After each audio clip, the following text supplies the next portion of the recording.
All right, y'all, we're back. And today, breaking news! There are some Call of Duty Black Ops 6 details on the game modes. Shoutouts to IGN for the video and the article I'm about to show you guys. Let's get to it. Again, shoutouts to IGN.com. Before we play the video, Call of Duty Black Ops 6 first details on campaign, multiplayer, and zombies. Call of Duty Black Ops 6 is releasing later this year, and it continues the story events from 2012's Black Ops 2. The year is now 1991, and the Adler is back and more determined than ever. I went to the Black Ops 6 summits to play some multiplayer and get the lowdown on the campaign and zombies details. Here are our first impressions. So, what do you think? How are y'all feeling right now with some of the news that you've heard with Black Ops 6? I'm a little on the fence or whatever as far as like not being able to have some of the weapon progressions and the skin progressions that we've earned and bought, but I understand both sides. So Call of Duty Black Ops 6 is releasing later this year, and it continues the story events from 2012's Black Ops 2. The year is now 1991, and Adler is back and more determined than ever. I went to the Black Ops 6 summit to play some multiplayer and get the lowdown on campaign and zombies details.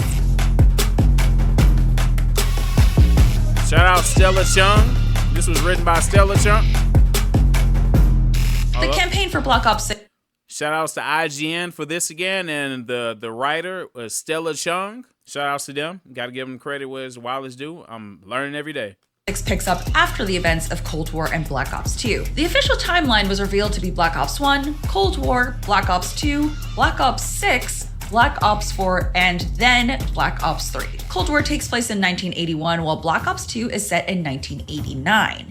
Unfortunately, some of his past squadmates have died. No spoilers here yet, and Frank Woods has been injured and is relegated to the sidelines in the story. Woods is still running his team, but just in a different way from before, since they had to break away from the CIA due to being mislabeled as traitors and they had to go rogue. There's a new force at play threatening democracy, and Woods and Adler are forced to scrounge up their own resources and team and clear their names. Black Ops 6 really leans into the rogue aspect, as the Special Forces team no longer has access to tech and funding as they did before, and are now forced to get creative. These agents are now breaking all the rules they knew.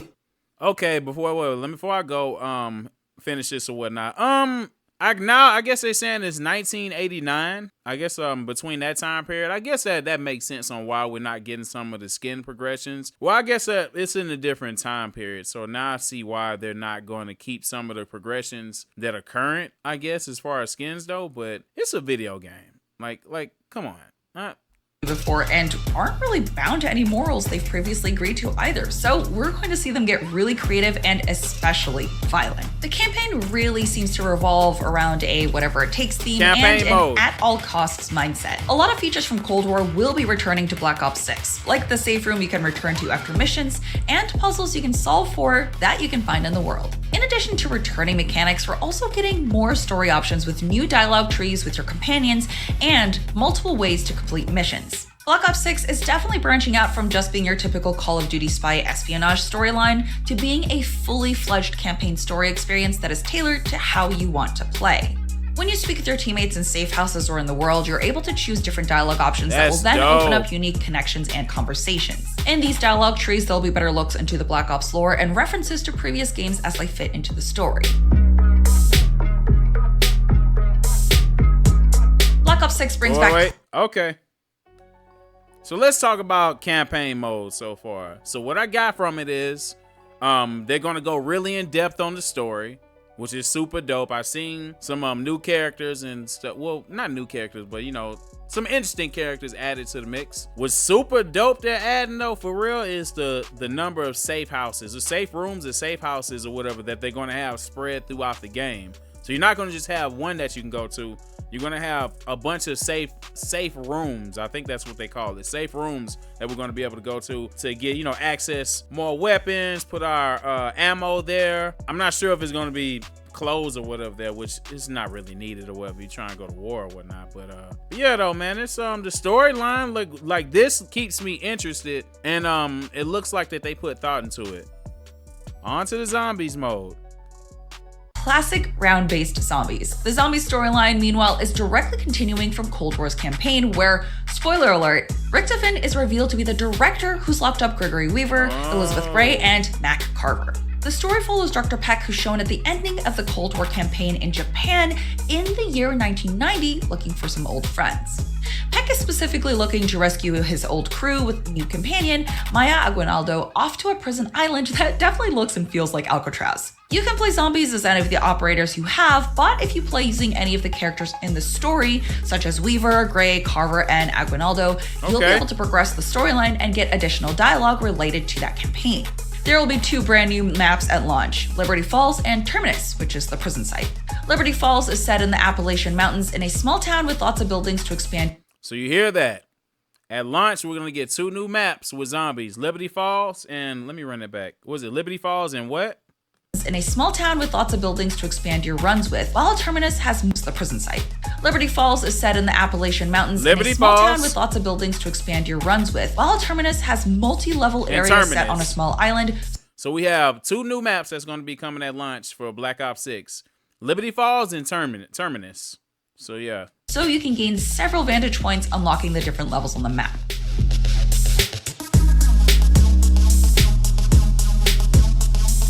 Black Ops with zombies. Zombies actually has a dope story mode. And we're getting 2 new maps, Liberty Falls and Terminus, at launch. Yeah, man, and I like what I'm seeing.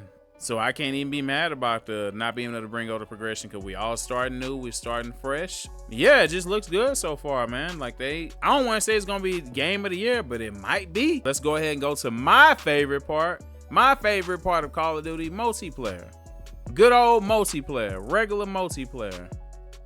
6 multiplayer is keeping all of the modern aspects I love about first-person shooters now, but with classic Call of Duty elements. The UI is reminiscent of the original Black Ops, but with a cleaner, new look that doesn't they're going back to the classic Call of Duty. While the HUD does keep to classic Black Ops look, like the scorecard font and the circular minimap, you're actually able to adjust all the on-screen widgets with some new pre-made presets that can change the layout. Similar to how you can adjust the HUD in mobile versions of FPS games, you're able to reposition the customization and being able to move stuff around of our layout of what we see on the screen is big because sometimes stuff gets in the way. Like let's say we want to move not GPS, but we want to move our radar or whatever to like the left corner or the bottom corner or whatever. We can do that now so it doesn't get in the way of certain things that we see on screen. You know, so whatever you want to just remove everything off of it. So you can just like you're on core mode so you can see the whole screen.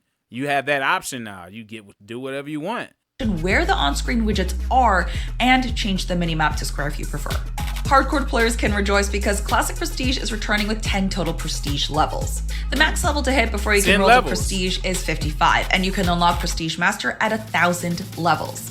This feature is available to players right at launch, so you can start grinding immediately if that's your thing. One of the biggest additions to multiplayer that I'm really looking forward to is the new omnidirectional movement mechanic. No, it's not the cool Advanced Warfare movement, but it does give the ability for players to sprint, slide, and dive sideways without losing momentum.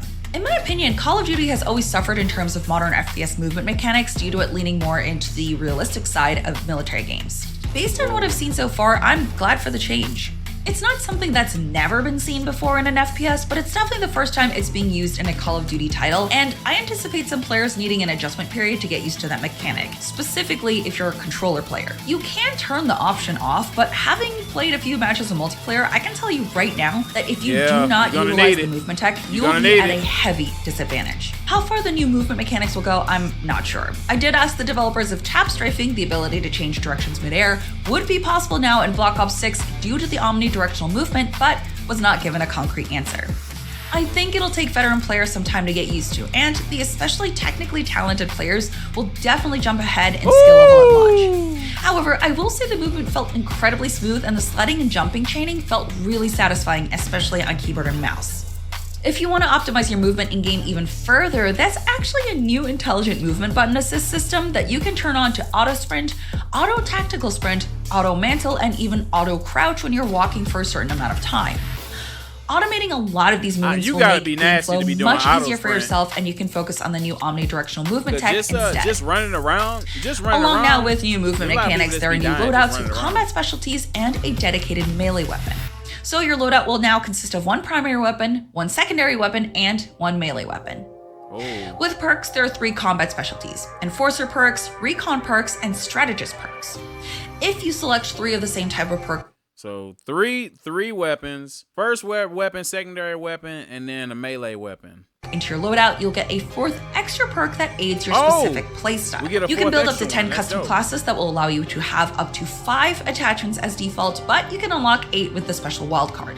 I wasn't told about what wildcards specifically would be in the game, but they teased that they revolved around more attachments and potentially having 2 primary weapons. Don't worry, y'all. Meanwhile, the Gunsmith, Showcase Weapon, and Shooting Range are all returning in Black Ops 6. There will also be 16 brand new maps at launch with 12 multiplayer maps and 4 strike maps for gunfight and other additional modes. The 2 factions in Black Ops 6 are the Rogue Black Ops, the previous CIA agents, and the Crimson One, the CIA-backed team.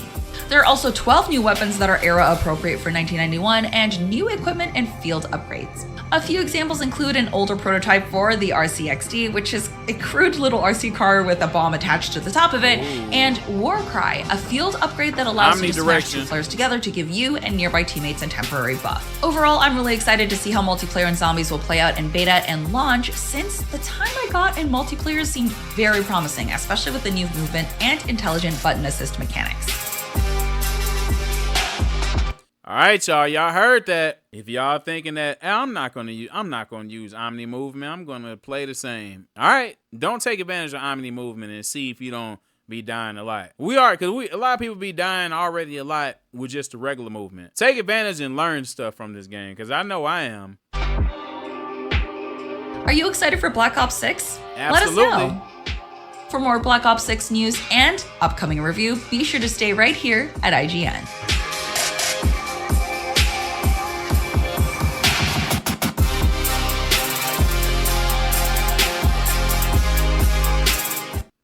Shout outs to IGN for another video and another article, man. My thoughts on what I've seen so far: the Omni direction is going to be super big. It's going to make or break if you're going to be able to hang in certain lobbies, and whether it be zombies or multiplayer, because Omni direction you're going to have to learn it. It's literally the difference between dying in a millisecond just from movement. Because you ever played somebody that sidestepped so well and then they killed you and you swore that you killed them? They used a technique or whatever that gave them an extra millisecond on you, and Omni movement is definitely going to do that. I like that we got 2 new maps, at launch date. I like Zombies. And the campaign, I'm actually going to play the full campaign mode this year, because I usually just play multiplayer online. I play part of the campaign mode or whatever just to learn a little bit and then go straight to multiplayer. But I'm going to play the full campaign mode, beat the game or whatever, so I can learn everything I need to learn about Call of Duty and then jump in multiplayer. Out of everything that I've seen, man, with Call of Duty, Black Ops 6, my ranking is 9 out of 10 right now, man. This might be game of the year this year. Game of the year just might be. Well, first person shooter of the year for sure though. But let me know how you feel about the 3 modes that you've seen. What is going to be your favorite mode that you're going to play on? Drop your comments. Architect Mr. J, you already know what to do. Hit that subscribe button, notification bell, comment, like, share. Until next time, peace.